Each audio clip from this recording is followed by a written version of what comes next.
네, 안녕하세요. 기사퍼스트 사무자동화 산업기사 실기 강사 컴퓨터사초의 최우성입니다.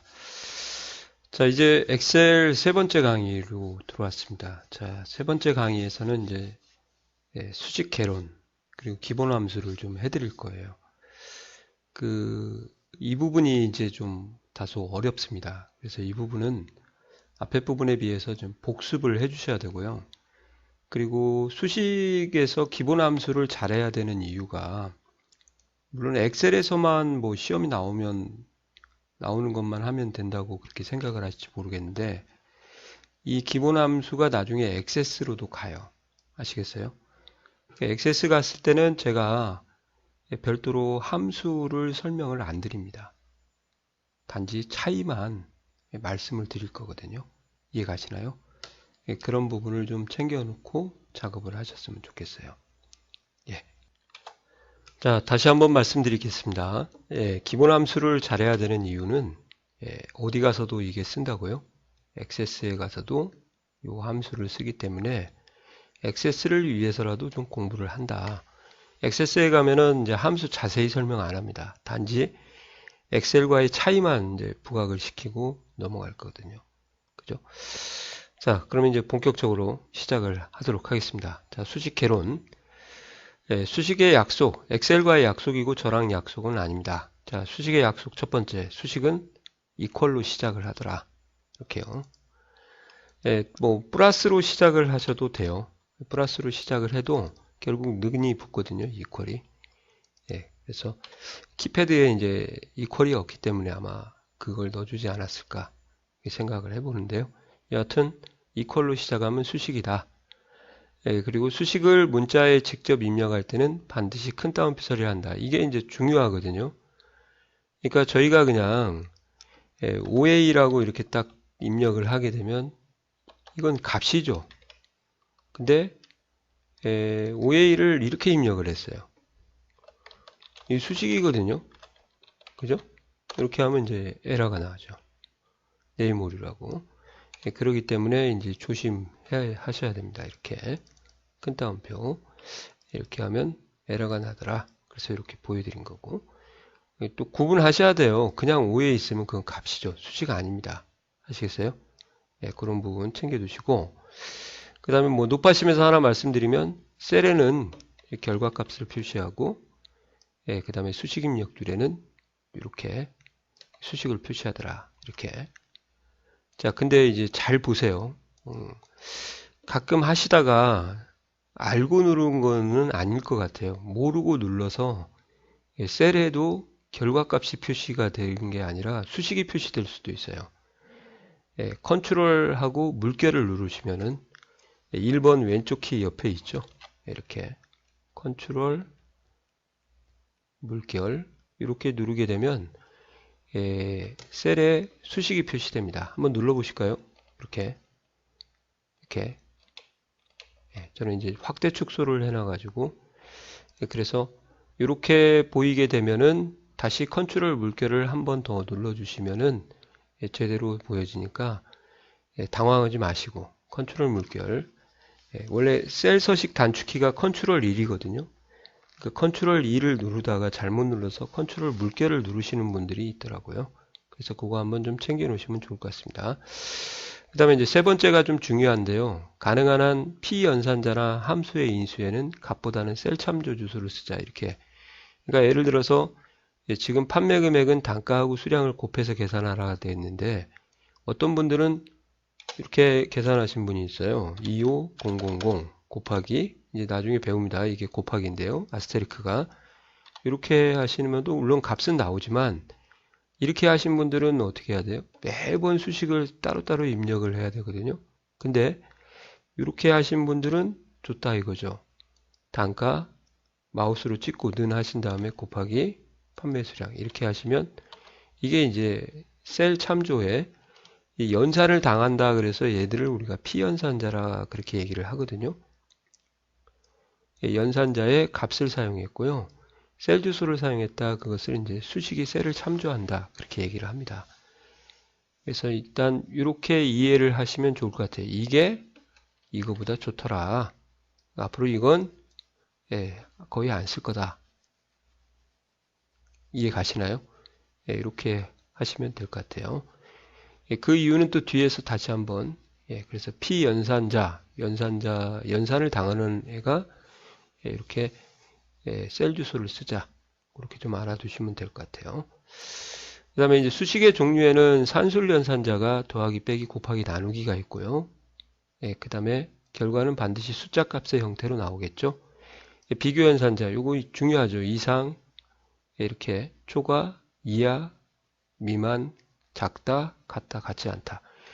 그러니까 여기서 주의 깊게 보실 것은 수학에서 산수죠. 이렇게 나오는 거하고 이게 크거나 같다, 이게 이상이거든요. 얘가 이하. 그 다음에 같지 않다. 이런 게 키보드에 기호가 없어요. 다르다죠. 제외하다. 그래서 이것을 어떻게 표현할까 해가지고 이제 풀어서 쓰는 겁니다. 이렇게. 얘도 이렇게. 얘는 이렇게 하는 거죠. 그래서 이런 부분에 대해서 조금 신경을 써주시면은 좋을 것 같아요. 그래서 이렇게 6개를 6대 비교연산자라고 합니다. 이 비교연산자의 결과는 논리값으로 나오기 때문에 그래서 제가 이제 값을 설명할 때 논리를 설명을 드린 거고요. 문자열이라고 하지 않고 그냥 문자결합 연산자라고 할게요. 이렇게 문자결합 연산자는 앰퍼샌드라고 읽습니다. 7번 키 위에 있죠. 이게 문자 형태로 나옵니다. 그래서 이렇게 하는 거예요. 따라서 한번 해볼까요? 1 더하기가 아니라 이렇게 해요. 그러면 피연산자를 서로 결합을 시켜주더라. 이렇게죠. 이렇게 문자일 때는 큰 따옴표에서 나하고 너를 결합하면 이렇게 값이죠. 이제 여기도 값이고. 그리고 이제 참조연산자라는 게 있습니다. 참조연산자. 이 참조연산자는 주로 이제 사무자동화에서는 거의 함수에 쓰인다고 보시는데 갑자기 이제 배열 수식이 나오는 바람에 주로 함수에 쓰이는 게 아니고 하나 더 이렇게 써야 될 것 같아요. 배열 수식의 사용 이렇게요. 그래서 쉼표는 비연속 범위는 배열 수식에는 사용하지 않고요. 콜론만 이제 중점적으로 공부를 하시면 돼요. 그래서 연속 범위라는 것을 어떤 말인가 제가 뒤에서 한번 보여드리고 다시 한번 설명을 드리도록 하겠습니다. 쉼표는 모르셔도 되는데 그래도 혹시 도움이 될까 봐서 말씀을 드릴게요. 자, 연산식 보충 또는 연습으로 한번 가서 이렇게 작업을 해보도록 하겠습니다.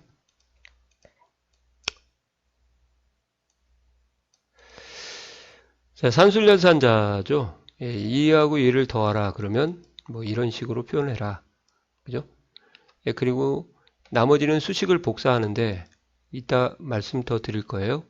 얇은 십자가가 됐을 때 오른쪽 귀퉁이 하단부에서 이때 왼쪽 단추를 누르고 쭉 이렇게 끄는 것을 우리가 수식을 복사한다 또는 수식을 채우기 핸들한다 그렇게 얘기를 하거든요. 그렇게 해서 이렇게 더 빼기도 한번 해보시고 곱하기도 한번 해보시고 엑셀을 어느 정도 아시는 분은 넘어가셔도 되는데 엑셀의 초보자들은 그래도 한 번씩은 해보시는 게 좋을 것 같아요.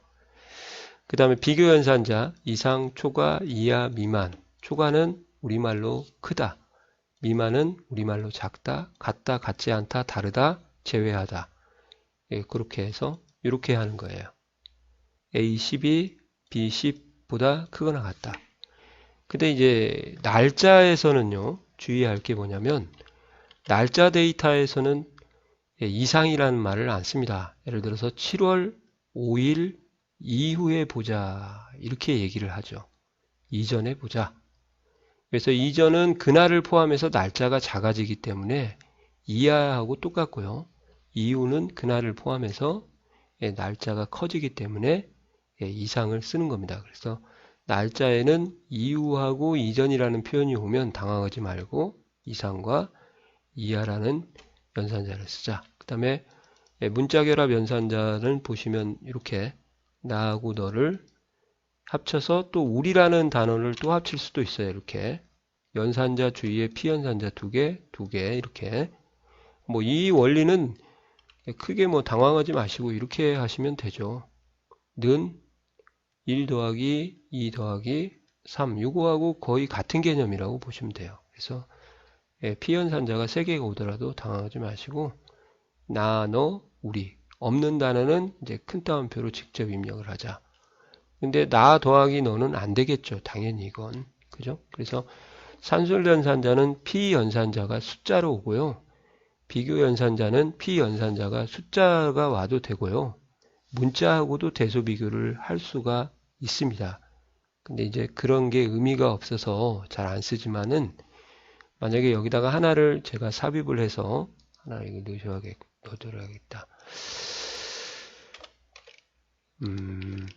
A하고요.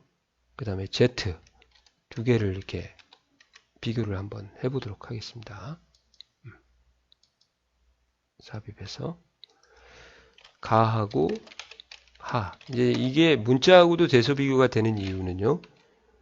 이 코드가 딱 그 우리 눈에 보이지 않지만 각각 문자에 해당하는 코드가 있어요. 그 코드를 이제 우리가 아스키 값이라고 하는데 그 코드의 대소로 비교를 하기 때문에 이게 가능하다고 합니다. 이렇게. 그죠? 한 번 더. A가 작다 Z보다. 이렇게요. 여기도 마찬가지로 최후엔들하고 이렇게 하면 가가 하보다 원래 코드 값이 작아요. 이렇게 해서 보여드리면 될 것 같아요. 이렇게.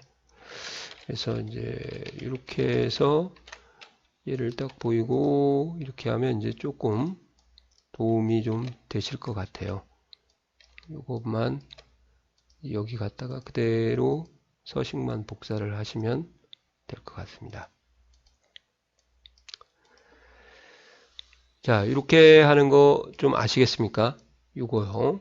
요 부분을 좀 잘 좀 이해를 하시면은 나중에 if 갈 때 겁나게 편하게 됩니다.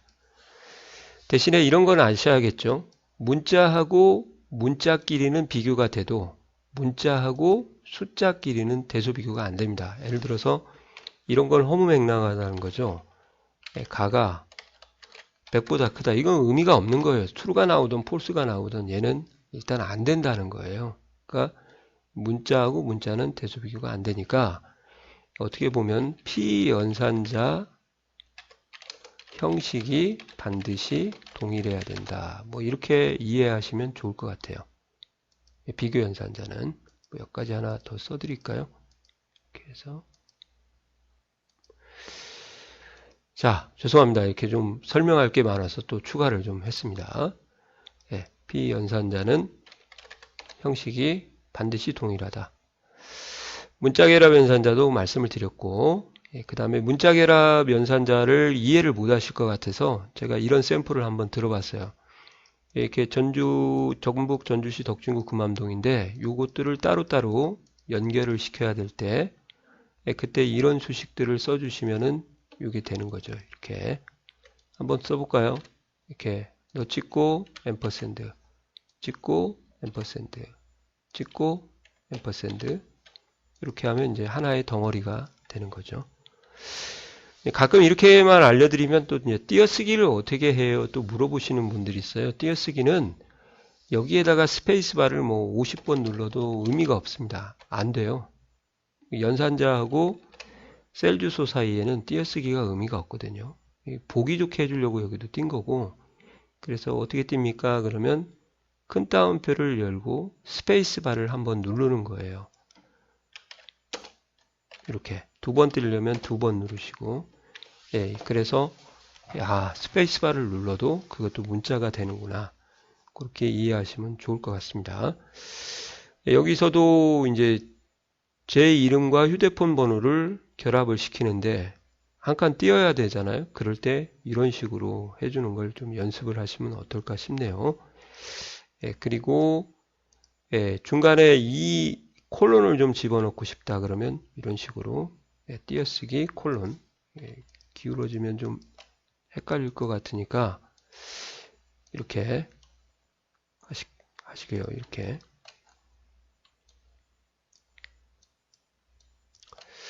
자꾸 수정을 해서 죄송합니다. 좀 보기 편하게 해드리려고 이렇게 한 거니까 좀 이해해 주십시오. 여하튼 없는 문자는 큰 따옴표로 직접 입력하자. 띄어쓰기는 스페이스바 한번 눌러주자. 이렇게. 자, 그 다음에 참조연산자 설명을 좀 드릴게요. 참조연산자 콜론이 이게 셀 주소 사이에 오게 되면 연속범위라고 이렇게 얘기를 하거든요. 그 연속범위라는 것은 어떤 거냐? 그럼 먼저 이걸 하기 전에 요거부터 한번 구해 보도록 하겠습니다. 자, 요거를 1월부터 12월까지 더하라 그러시면 는 하시고요. 찍고 더하기 이렇게 하셔야 되거든요. 천만 다행이죠. 뭐가 다행이냐? 12개만 있어서 그렇지 한 500개 있었으면 500번을 찍어야 되는데 이렇게 하는 게 이제 수식인데 그래서 이제 함수가 필요하다고 보시면 되죠. 그래서 sum이라는 함수를 쓰게 되면 이제 함수는 equal로 함수도 시작하고요. 함수의 이름을 쓰고 가로 열고 그 안에 재료 인수를 넣어주는 겁니다. 일단 다시 한번 설명을 뒤에 가서 드릴 거예요. 그래서 합을 구해라 그러면은 sum는 하시고 su 하신 다음에 함수가 나오면 선택을 하고 마우스나 키보드로 그리고 키보드의 탭 키를 눌러 주시면은 이렇게 여기까지 채워지죠. 반토막까지. 그런 다음에 열십자 화살표, 넓은 열십자 화살표가 됐을 때 셀블록 잡듯이 이렇게 지정을 해주면 이렇게 바로 콜론이 자동적으로 들어가게 됩니다. 그래서 이건 어떤 의미냐면 B37부터 B48까지 빠짐없이 다 이렇게 하시면은 뭐 500개가 오든지 600개가 오든지 더 빨리 잡는 방법도 있어요. 참고로 위에 거 찍고 연속이다 그러면 컨트롤 누르고 시프트를 누른 다음에 방향키 아래를 탁 치면 마지막 값을 인식을 해줍니다. 이렇게 해주시면 더 좋다. 그죠? 그리고 만약에 앰퍼샌드로 결합을 시켜라 그러면 항상 함수가 끝나는 곳에 앰퍼샌드는 여기다 이렇게 하시면 작살 나는 거고 가로 닫고 앰퍼샌드에서 이렇게 문자니까 이런 식으로 붙여주는 거죠. 이게 연산자인데 아무래도 더하기 빼기 곱하기 나누기보다 생소해서 그럴 거예요. 이렇게 함수 끝나고 이렇게 해주면 이제 문자 처리가 돼서 왼쪽 이렇게 하는 거죠. 그리고 제가 이제 이런 말씀을 드리려고요. 연속 범위도 있지만 비연속 범위도 있어요. 그 비연속 범위는 이제 어떻게 하냐? 참고로 아세요, 이건. 는 하시고요. sum 하신 다음에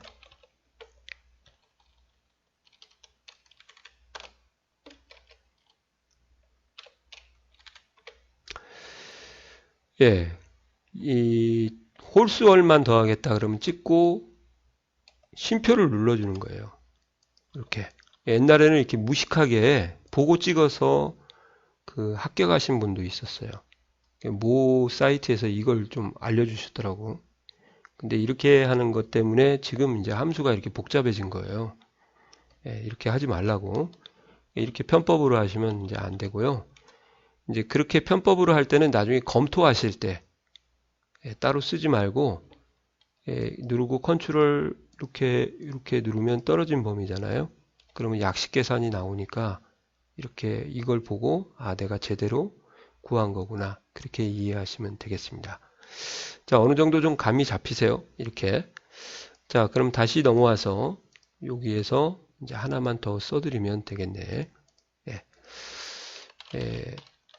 피연산자는 반드시 형식이 동일해야 한다. 이렇게요. 문자하고 문자는 비교가 돼도 문자 숫자는 비교가 안 되더라. 그렇게 이해를 하시면 좋을 것 같습니다. 나중에 한번 더 말씀드릴 거예요. if에서.